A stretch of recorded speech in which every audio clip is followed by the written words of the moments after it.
There's one word you can say to a woman that will make her think about you for days, even weeks. And no, it's not baby. In fact, that's the one word that kills attraction faster than anything else in the modern world. Here's what most men don't realize. When you call her baby, you think you're being affectionate, sweet, and caring. But what she actually feels, deep in her subconscious, is the cold, dead weight of predictability. You are signaling that you are already conquered. She's heard it 1,000 times before, from men who were too eager, too available, and too soft. It doesn't spark emotion, it extinguishes it. It tells her exactly what kind of man you are, and not in a good way. That's why she drifts. That's why she loses interest, even when you think you're doing everything right. Because words without power, words given away without being earned, mean absolutely nothing to a high-value woman. You are trading your sovereign throne for a cheap seat of convenience. But here is the secret that the elite 1% of men understand. The right nickname, said at the right moment, with the right tone, bypasses her logic and hits her primal subconscious. It stirs something ancient. It makes her feel seen in a way no generic compliment ever could. It's not about being romantic. It's about being unforgettable. In this video, you'll learn how to use what I call the forbidden nickname. A name that flips the emotional switch inside her. The one that makes her curious, slightly off balance, and deeply drawn to your energy. We'll break down why it works, when to use it, and how to make her crave hearing it again and again. This isn't manipulation. This is psychology grounded in stoic control, emotional discipline, and masculine restraint. Let's get into rule number 1. The wrong nicknames that kill attraction. Most men think using nicknames like baby, sweetheart, or honey makes a woman feel special. They think it sounds loving, maybe even sexy. But here's the hard, brutal truth. Those nicknames don't create attraction. They murder it. They signal comfort and emotional submission.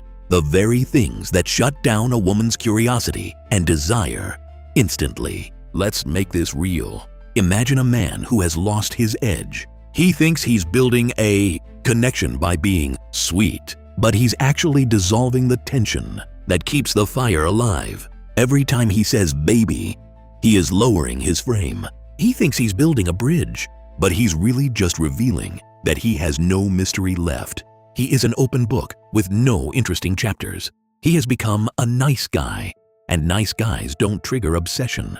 They trigger boredom. See, the problem isn't the nickname itself. It's what it communicates energetically. When a man uses a word every other man has used, it signals familiarity. And familiarity is the poison of attraction. Attraction thrives on unpredictability, tension, and contrast. The moment you make her feel like every other woman, she files you under safe, and you become another man chasing her validation instead of commanding her respect. Here's the psychological truth. Women don't respond to the literal meaning of your words. They respond to the energy behind them. When you call her baby, it doesn't sound like strength. It sounds like dependence. It feels like a man who is trying to pull her closer because he is afraid of losing her. It is an unconscious signal that says, I need your warmth to feel validated. And no woman finds that attractive. Now, contrast that with masculine restraint. A man who holds back his words, who doesn't rush to assign nicknames, creates tension. His silence makes her wonder. His composure makes her want to earn his affection.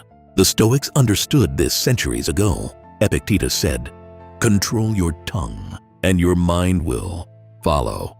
Don't speak just to fill the silence. Speak when it means something. That's what makes your presence carry weight. Stop giving affection cheaply. Make your words valuable by saying less. Let her feel your strength through your tone, your presence, and your restraint. When you speak sparingly, she'll feel it in the way you look at her.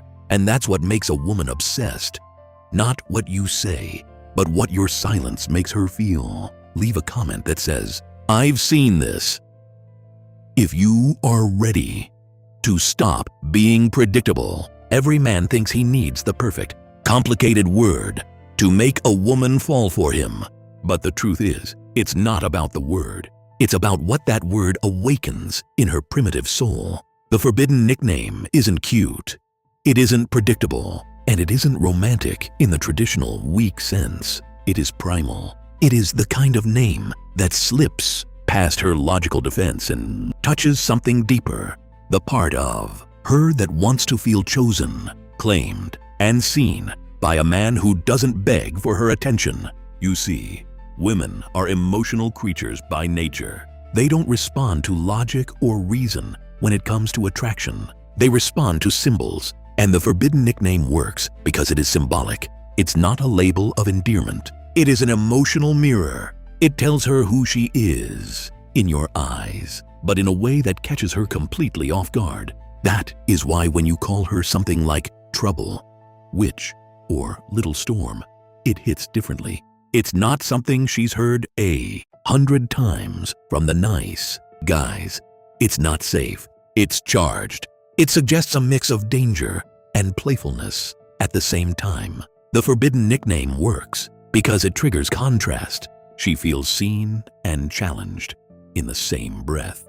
And that combination is intoxicating for the feminine soul. When you call her baby, she feels ownership over you. When you call her trouble, she feels pulled into your frame, wondering why she wants to prove you right. But here is the catch that most men miss. It only works when it comes from the right energy. If you try too hard, if you sound nervous, or if you use it like a trick, it dies instantly because the word itself doesn't have power. You do. The nickname is only a vehicle for your frame. It carries the energy you project into the world. The more grounded and calm you are, the more impact it has. The Stoics understood this perfectly. Marcus Aurelius once wrote that the soul becomes dyed with the color of its thoughts. In other words, your energy colors everything you say. If you speak from a place of hidden insecurity, even a powerful word sounds like a plea for validation. But if you speak from composure and control, even a whisper can shake her entire world. That's why the forbidden nickname must come from stillness, not excitement. When you use it sparingly, it becomes addictive. You might drop it once, then not again for days. That gap, that unpredictability, makes it echo in her mind. She'll replay it, wonder why you said it, what it meant, and whether you'll ever say it again. This is how obsession begins, not from repetition, but from strategic scarcity. And don't misunderstand this. This isn't about manipulation or playing games. It's about psychological polarity. It's about being a man of high-value restraint who doesn't need to overshare. The forbidden nickname reminds her that she's dealing with a man who is both aware and restrained. You see her, you acknowledge her energy, but you don't overindulge in it. You create a push and pull between closeness and distance. That tension is the oxygen of attraction. If you flood her with warmth, the fire goes out. But if you provide the spark and then step back into your own sovereign silence, she will be the one trying to relight the flame and earn your focus. So here is the Stoic move. Don't chase her reaction. Observe it. Control yourself first. Then let your words flow from that composure. You'll notice that when you stop trying to impress her, your presence itself becomes magnetic. The forbidden nickname isn't about what you say. It's about the state you say it from. Because when you speak from calm authority, your words carry weight that she cannot ignore. She feels the power of your centered mind and the strength of your frame. She feels it, she remembers it, and she starts associating your voice with excitement, curiosity, and a little bit of danger. That's what drives her wild, not the word itself, but the unshakable man behind the word. It is the masculine energy that commands, not the one that pleads. Leave a comment that says, I felt that. If you are starting to understand the power of your own presence and the weight of your own silence. In a world full of noise, here is the psychological truth. Women don't respond to what you say. They respond to how you make them feel. The right word doesn't just land in her ears. It slips quietly into her subconscious. It bypasses logic and touches emotion. That's why the wrong nickname feels flat, but the right one lingers in her mind long after you've stopped speaking. You are no longer talking to her ears. You are talking to her primal wiring. Control the word. Control the frame. Timing is everything. You can have the perfect word, the right tone, and the strongest presence. But if you say it at the wrong moment, it loses all its power. What most men get wrong isn't the word itself. It's the timing. They either say it too soon, before any emotional tension exists, or they say it too often until the word becomes predictable and meaningless. The forbidden nickname only works when it's rare, unexpected, and charged with silence. It must be dropped when she least expects it. Not when she's seeking validation, but when she's testing your composure. The Stoics would call this measured speech. Marcus Aurelius wrote, "Let your words be few, and your actions fair." When your words are few, they become meaningful. When they are measured, they become powerful. If you repeat the word, you kill the mystery. Scarcity is what makes the human mind obsess. Mystery, not explanation, is what keeps her craving more. When a woman feels she knows everything about you, she stops feeling curious. And when curiosity dies, attraction follows. The forbidden nickname teases the edge of her understanding without ever fully revealing its meaning. It leaves a residue in her mind. She replays the tone, the timing, and the calm confidence. You start living rent-free in her thoughts. This is how you create emotional addiction. It's not built on constant attention, but on the space between it. Mystery creates emotional tension, the silent conversation that happens in her head when you're not there. But mystery isn't about playing games. It's about emotional control. It's about knowing when to reveal and when to stay silent. The more you hold back, the more she invests emotionally, trying to figure you out. Here is the mistake most men make. They think women fall for explanations. They don't. They fall for feelings. You cannot talk a woman into attraction. You can only make her feel something. Every word you say either moves her emotionally or numbs her mentally. If you are constantly listing your achievements or trying to be interesting, you are speaking to her logic. And logic is the enemy of desire. Imagine the difference. Most men give information. The sovereign man gives sensation. He doesn't just tell a story, he paints a feeling. The forbidden nickname bypasses her rational mind and triggers her playfulness, her curiosity, and her feminine energy. She starts feeling drawn to the emotion that word represents. Stoic wisdom applies here.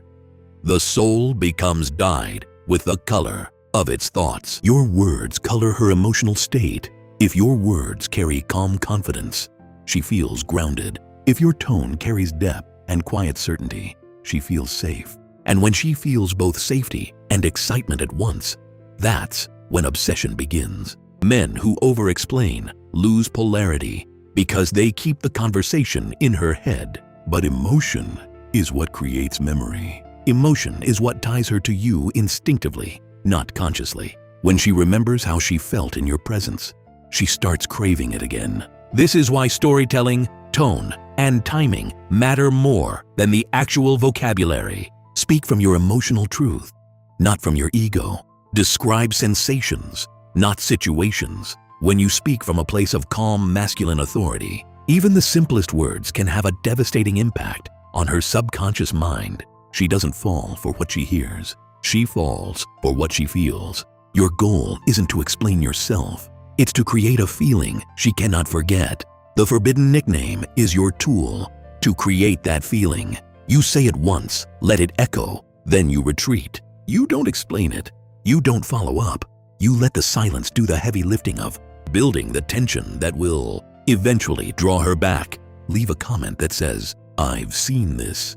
If you understand that silence is louder than words. In the final part, we will discuss how to name her energy, not her need, and why this single shift changes the way she experiences your presence forever. We will master the final level of Stoic attraction. Stay focused. Here is the truth that separates men who attract women effortlessly from those who always end up in the friend zone. Women don't want you to describe what they say they want. They want you to recognize what they feel. The difference between naming her need and naming her energy is the difference between sounding like a weak pleader and sounding like a man who understands her very soul.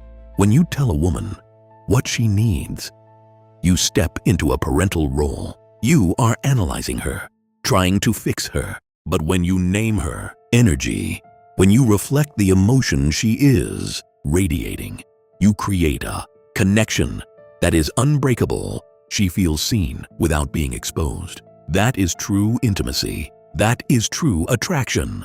The forbidden nickname works because it speaks directly to her energy. It doesn't explain her behavior. It captures her essence. When you call her something like trouble, storm, or chaos, you aren't diagnosing her. You are acknowledging the fire she brings into the room. You are saying, I see the part of you that hides behind your words. And that hits her subconscious in a way she cannot resist. The Stoics understood this principle deeply. They knew that the wise man doesn't react to surface behavior. He reads beneath it. Marcus Aurelius wrote, "You have power over your mind, not outside events."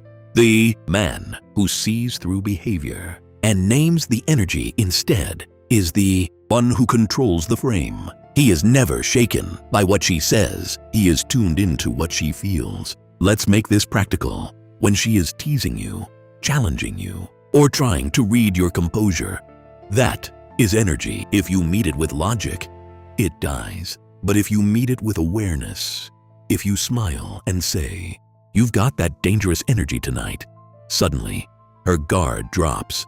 You have acknowledged what is real beneath the surface. This is how emotional mastery looks in practice. You aren't reading her words. You are reading her presence. You are speaking to the invisible part of her experience, the part she isn't even fully conscious of herself. And when you can do that, you become unforgettable. But here is the absolute key. It only works when it is grounded in calm, masculine energy. You cannot fake awareness. You cannot use this to manipulate. You must come from stillness, from that stoic core that does not chase reactions. The moment you try to get something from her, you lose the power of your presence. Remember, women live in emotion, but they crave a man who can contain it, not drown in it. Naming her energy shows her you can hold space for her emotion without losing your own composure. That is what makes her feel both safe and incredibly excited at the same time. The forbidden nickname is not just a word. It is an acknowledgement of her spirit. It is the bridge between her chaotic world and your unshakable mountain of stillness. Stoic Mastery teaches that true strength lies in restraint. The man who can hold his peace while others chase attention becomes magnetic by default.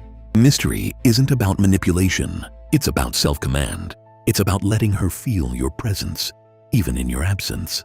If you want her addicted to you, do not flood her with attention. Give her tension. Do not try to be transparent.